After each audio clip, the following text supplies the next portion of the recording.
কড়াই দেব সর্ষের তেল।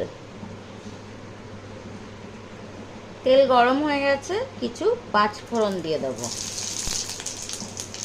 আর দেব একটু পেঁয়াজ কুচি।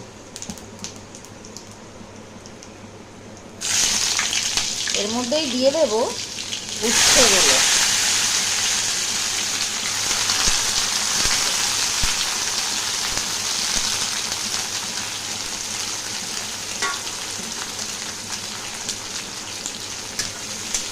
একটু নাড়িয়ে দেব।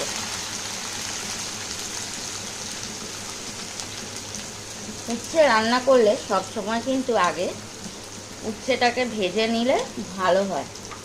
উচ্ছে যদি ভালো করে ভাজা না হয় অনেক বেশি তেতো লাগে, আর এটা অনেকেই পছন্দ করে না খেতে। তাই উচ্ছেটাকে আগে আমি ভালো করে ভেজে নেব।